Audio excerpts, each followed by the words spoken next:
everyone, my name is Abhilasha and I'm a VRC educator on Unacademy, and I've got great news for you guys. So Unacademy is hosting a number of events, and the first of them is the Unacademy Cat Mega Boot Camp, guys. Now this is going to be an amazing series where we will be doing 12 hours of live marathon. Top educators, toppers, and guest speakers will all get together on the 14th, 15th of October, and we will have this blast of a session where we will cover all the important concepts in these 2 days, live practice of never seen before questions, a master class on question selection and time management, an AMA Ask Me Anything with previous year CAT toppers and guest speakers. Test your preparation for the CAT boot camp with a mini boot camp test, and the top 15 learners of the mini boot camp test will win an Unacademy goodies box. So guys, do join us for this 14th and 15th of October, the Unacademy CAT Mega Boot Camp. Stay tuned for a big announcement also. We are very excited and I hope so are you. I've got one more news. So the All India mock test, the AIMT for CAT 2022, the next one is happening on the 16th of October from 12 noon to 2 p.m. Guys, there will be 66 questions, 120 minutes of tough fight it out, which is one of the biggest mock test series AIMT. Come and join us, win rewards and scholarships worth 25 crores. Top 1,000 rankers to get their CAT form fee refunded. Know where you stand among the 50k test takers, 50k plus test takers who are writing this test. The test has been curated by experts with 20 plus years of experience and a CAT 100 percentilers.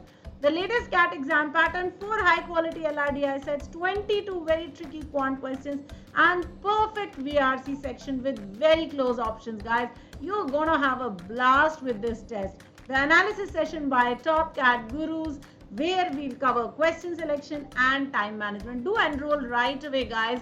Remember the CAT Bootcamp and AIMT 13th, 14th, 15th and 16th of October. I will be there. I hope you will be there too. Let's see you there. Hello everyone, my name is Abhilasha and I'm a VRC educator on Unacademy, and I'm bringing to you the 99 percentile question for today. So I will be taking up this question from the reading comprehension section of CAT 2020. And this was a CAT paper that I had written. However, this RC, the one that we are doing today, was not from my slot, it was from another slot. And I did find this to be a very interesting and a very easy solvable reading. So let us look at this reading comprehension and let us try and solve the questions together. It's going to be very exciting. So without any further ado, let's get started. Alright, Telegram channel, very quickly. My Telegram channel is AbhiCat. So if you are not yet connected with me on my Telegram channel, do make sure you're joining in. It is the channel name is VRC 99.99, and you can join me there and get updates and connect with me and talk to me and find out more about my courses and everything else. You have a doubt, you can send it to me there and we can resolve it together. Okay, so that's a little bit about me and whatever I'm doing. Let's get started with our question. If you haven't yet joined 99.99 Percentile Club, well, this is just the right time to hit that like, share, subscribe button and subscribe to it and hit the bell icon also. Okay, let's get started with our reading comprehension. It's a very lovely reading comprehension passage. So let's read and understand. Few realize that the government of China, governing an empire of some 60 million people during the Tang dynasty, 618 to 907, implemented a complex financial system that recognized grains, coins and textiles as money. Okay. Coins did have certain advantages. They were durable, recognizable and provided a convenient medium of exchange, especially for smaller transactions.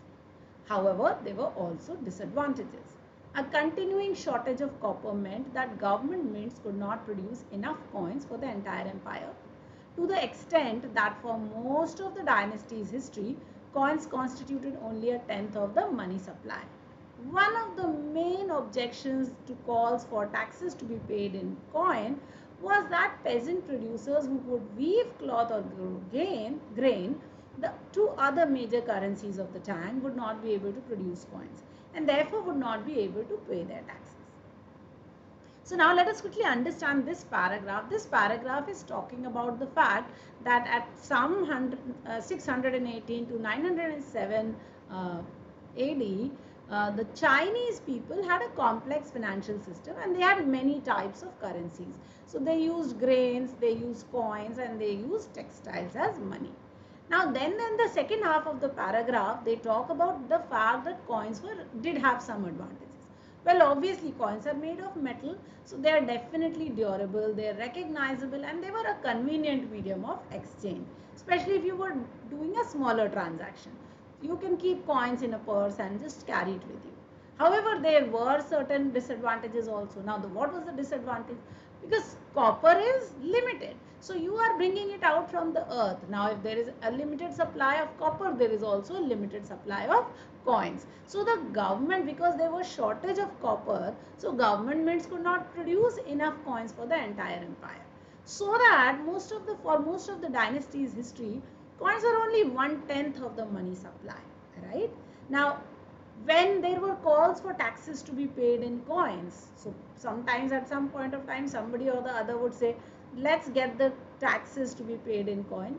The problem was that the farmers, they could weave cloth, but they could also grow grain, but they could not produce coin. Well, how would they get copper from the ground and then mint them and make them coins? They were not able to do that. And therefore if you just had taxes that were to be paid in coin, the farmers would find it very, very difficult. So in the first paragraph, guys, we have talked about there being a complex financial system in the Tang dynasty. Okay, that's one. And number two, we talk about how coins as a currency have advantages plus also have disadvantages. So that is what the first paragraph talks about. Now if we go to the second paragraph, let's read that. As coins have advantages and disadvantages, so too did textiles. So well, the minute I read this, I know that I am now talking about how textiles also had many disadvantages and advantages. If in circulation for a long period of time, they could show signs of wear and tear. So if you did use textile or fabric as a as currency, then textile would obviously wear and tear. There would be usage, it would spoil also, sometimes it would stain, fade. So stained, faded and torn bolts of textiles had less value than a brand new bolt. So of course the value went down. Furthermore, so see, he says one, it could show signs of wear and tear. Then two, he says that stained, faded and torn bolts of cloth would have, the value would reduce. And then thereafter, if you had a full bolt, it had a particular value. If the consumers cut textiles into smaller pieces to buy or sell something worth less than a full bolt, that too greatly lessened the value of the textile. So the value of the textile went down. Unlike coins, textiles could not be used for small transactions. So you could not use textile for a small transaction. You have to pay 10 paisa, 20 paisa, 1 rupee, 2 rupee. You cannot use a fabric, right? As an official noted, textiles could not be exchanged by the foot and the inch. So you could not pay 1 rupee, 2 rupees like that. Okay. So in the first paragraph, we've talked about the fact that there are many currencies in the Tang dynasty, and then that coins had advantages and disadvantages.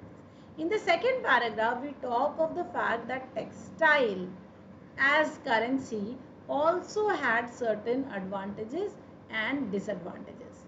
Okay, but in this paragraph, mostly disadvantages. So I will say that here we are talking of the disadvantages of textile. Let's go to the next part. Okay, but textiles had some advantages over coins. So he's saying that between coins and textiles, textiles were better. For a start, textile production was widespread and there were fewer problems with the supply of textiles. So you could produce textile anywhere. Anyone could set up a loom and start, creating fabric. For large transactions, textiles weighed less than their equivalents in coins, since a string of coin could weigh as much as 4 kgs. Furthermore, the dimension of a bolt of silk held remarkably steady from the 3rd to the 10th century. So the sizing of the fabric bolt was constant. It would not change. Every time it was 56 centimeters wide and 12 meters of fabric. So every time you had a bolt, it was the same size. No change in that. So therefore it was quite easy. You knew that a bolt of silk would be this much. The value of different textiles was also more stable than the fluctuating value of coins. Well, the value of coins would fluctuate, but the value of textiles remained stable. So now here the writer says that textiles were better than coins. Okay, so that is now the third paragraph. The fourth paragraph, he says the government also required the use of textiles for large transactions. So when you had large transactions, you used textiles. Coins, on the other hand, were better suited for smaller transactions and possibly, given the cost of transporting coins, for a more local usage. Of course, coins were heavier, they were metal. So naturally, metal would be heavier to carry, so it would not be easy. While fabric would be easier, silk anyway is much lighter than metal. So you would be able to carry fabric much more easily. So given the cost of transportation, coins would be used in the local area while fabric textile would be used over a larger area. Grain, because it rotted easily, was not used nearly as much as coins and textiles. Well, we know that grain was used much less than coins and textiles. But taxpayers were required to pay grain to the government as a share of their annual tax obligations. And official salaries were expressed in weights of grains. So, now because you have to understand the psyche of the government also. At that time, China was an agrarian economy. So everybody was a farmer, or most people were farmers. Now farmers were growing grain. So if the government asked them to pay taxes in metal, they would not be able to pay coins. But if the government asked the people to pay taxes in grain, people would be easily able to pay taxes. So they would pay the taxes on time every time. So therefore the government said that pay a portion of the tax as grain, you grow it, you pay it. And then official salaries were expressed in weights of grain. So the government paid their salaries in grain. In actuality, our own currency system today has some similarities, even as it is changing in front of our eyes. So now the writer is saying that our currency system today is very similar to the Tang dynasty. Well, yes, if you have read the passage, you would have understood the similarities, and we were able to see that also. Let me list that for you without even reading what the writer says. One, there are many types of currencies, right? We have coins, we have plastic money, we have paper money, we have electronic money, we've got cryptocurrencies, bitcoins, and so on. You know that. You guys probably know better than me what these values are, right? So their currency, Tang also had so many types of currencies. We also have so many types of currencies. So clearly that was one similarity. We have cash, coins for small transactions like paying for parking at a meter, and banknotes for other items. Checks and debit cards and other things for other, often larger types of payment. At the same time, we are shifting to electronic banking and making payments online. Some young people never use cash and do not even know how to write a check. So see, we have so many ways of paying, so many ways of making a payment, and so did the Tang dynasty people. Some currency had some advantage, some currency had some advantage. So everybody, there was something or the other that was going on, but so many types of currencies. Now this was an article that was very worth reading and very solvable. So by just reading this article, I do know that it was a very easy and very readable passage. So if I were in your shoes and I was writing cat and agar ye mere cat mein aaya hota, I would have definitely attempted this comprehension. This is a definite doable. Now, the only problem was, were the questions also like it?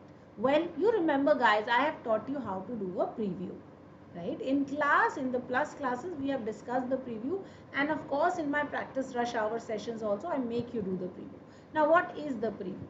Well, the preview is that you look at the RC, you go through all the paragraphs before you start reading them. Now what do I mean by go through all the paragraphs? Well, I mean that you read the first and the last lines of the paragraph. So when you read the first and the last lines, guys, what happens is you are able to understand broadly what the writer is saying. You are able to see what is the direction of the passage. You are able to see what the tone of the passage is. Is he being nice? Is he being very nasty? So you are able, or is he just giving you facts? So here, for example, we knew that this was about currency. We knew about it was about Tang dynasty. So two things we were able to see, right? We also knew that there was a comparison, modern to the Tang, right? Modern with the Tang. This comparison also we were able to see.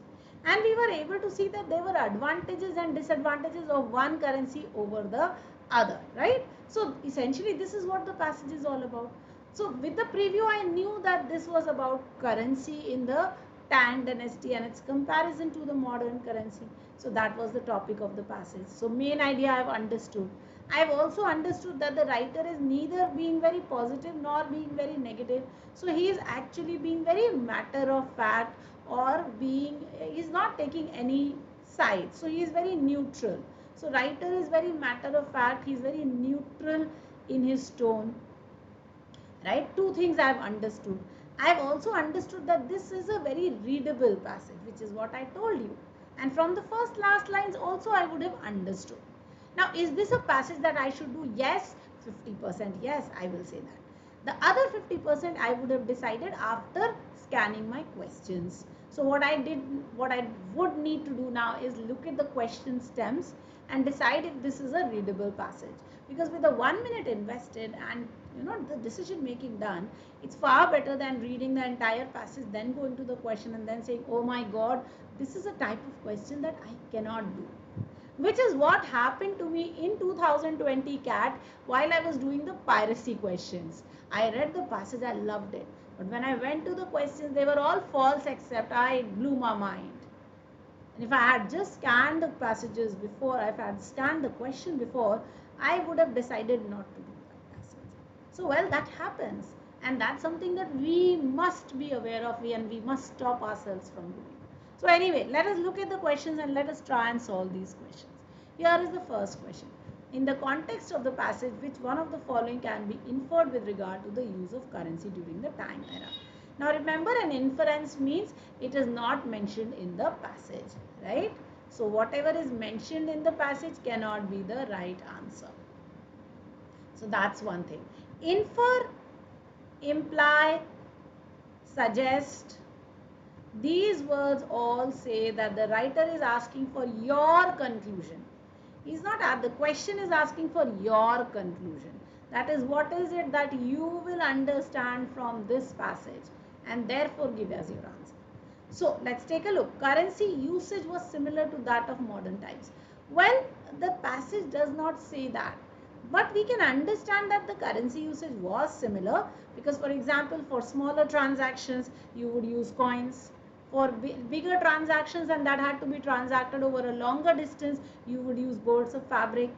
To pay the officials, you would use grain. Similarly, today we have small transactions, we pay using coins. If we have to pay online, we do electronic transfer or we do bank transfer. If I have to give someone some money over a period of time, I can give him a check, right? If I have money in the bank and I don't want to pull it out and I want to just pass it on to somebody's bank account, I'll write a check or I'll give him a draft. So currency usage was similar to that of modern times. So this I will put a star. This can be my answer. Let's look at option B. Currency that deteriorated easily was not used for official work.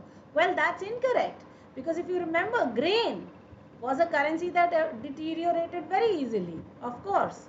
But it was being used to pay part of the taxes. So therefore, the fact that it was not used is incorrect and therefore this option is an incorrect option. So I can eliminate that.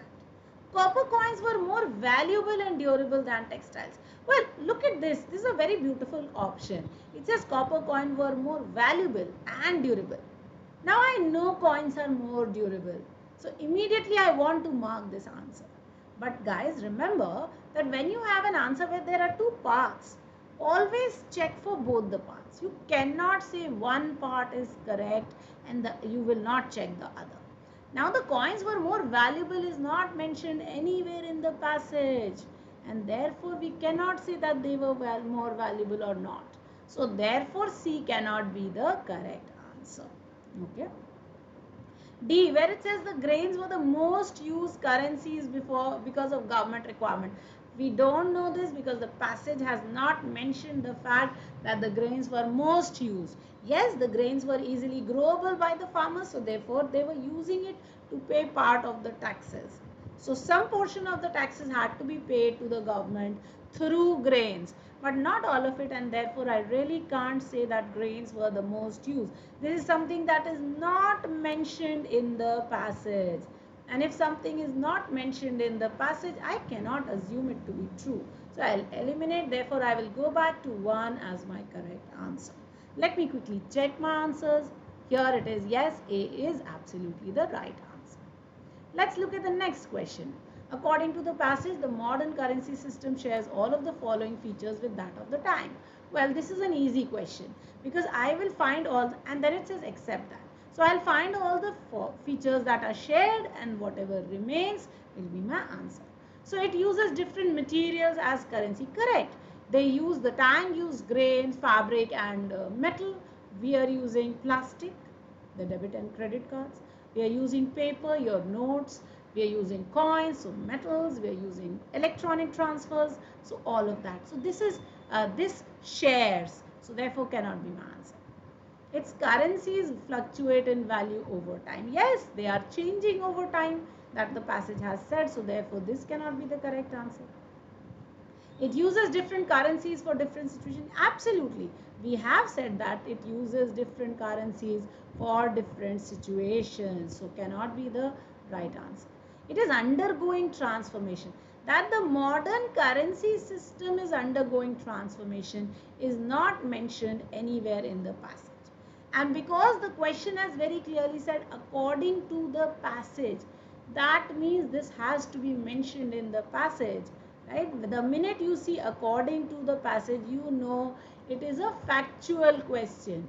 So whatever is the answer has to be written down in the passage. And this is not written, so therefore D becomes the correct answer. It is undergoing transformation. Let's take a look. Okay, yes, this is the correct answer. Let's go to the next question. When discussing textiles as currency in the Tang period, the author uses the word steady and stable to indicate all of the following except. Okay. So while discussing textiles as currency in the Tang period, so when he is talking about textiles, he has used the word steady and stable. And it is used to indicate all of the following. Which one does he not indicate? Supply, measurement, quality, transportation. Well, because he has said that currency was used from 600 something to 900 something, so that means the supply was reliable. Absolutely. So I will say this was mentioned, so this cannot be my answer. Now steady in terms of measurement also, because it was 56 inches and 12 meters and it did not change. So textiles as a currency were reliable in measurement, so cannot be my answer. The quality of the silk, different qualities had different values and those did not change, while the quality of grains or other things we don't know. So this was also mentioned in the passage, so cannot be my answer. Reliable transportation, well, the author has not mentioned transportation as being part of reliability for textiles. Yes, he has said that if you did transport it over a long distance, because it was light, it was easily transportable. But reliable transportation is not something that the words steady and stable are used for in the passage. So this cannot be the correct answer. So therefore this is not something that we have used as a description for currency. So for textile as a currency, and therefore D should be the correct answer. So here we are, one more except questions. Guys, remember the except questions are always tricky. You have to be very careful while solving them. Okay, let's look at the last question. Here we are. During the Tang period, which one of the following would not be an economically sound decision for a small purchase in the local market that is worth 1/8 of a bolt of cloth. So I have to buy something. It is worth only 1/8 of a bolt of cloth, and this is not a wise decision. Well, if I have 1/8 of a bolt of cloth and I cut a bolt of cloth, then the value of the bolt of cloth will decrease drastically, right? So what is a sound decision? What is not a sound decision? Well, if I cut 1/8 of the fabric from a new bolt to pay for the amount, remember the value of my bolt is going to go down. So this will reduce the value of my bolt. So not a sound decision. Okay. Making the payment with the appropriate weight of grain. Well, because grain you can divide easily, so this is a sound decision, right? So I will say this cannot be my answer. Look at the C option, using coins issued by the government to, because small payments can be made easily in coin, so therefore C is a sound decision, so therefore cannot be my answer. Paying with a faded bolt of cloth that has approximately the same value. Well, if I have to pay and if I have a bolt of cloth which is just 1/8 and it has the same value, then this is a sound decision. Okay. So therefore I know now that option A, where if I cut a new bolt of fabric and cut out 1/8 from it, I am going to reduce the value of that fabric. So therefore this is the economically unsound decision, right? So this is the one that is not sound, correct? And that is what the author had asked. Which one of the following would not be an economically sound decision? So B, C and D are all sound decisions. A is not a sound decision and therefore A is the correct answer. Alright guys, so yes, A is the correct answer. I hope you've been able to understand this passage and that you will be able to practice this. Remember, you can pause the video at any point of time, read the question, go back to the passage, check your answer, cross-check it and then solve. Every night at 10:15 p.m. I am doing practice rush hour in the special classes where I am doing one small section test for all of you, Monday to Friday. Do join in. Remember to hit the like, share, subscribe button. Thank you so much for joining in, everyone. And of course, remember to use AbhiCat Live to get your 10% off on all Unacademy courses while you're subscribing. Well, what are you waiting for? Don't wait, hurry up. Subscribe now. Thank you so much.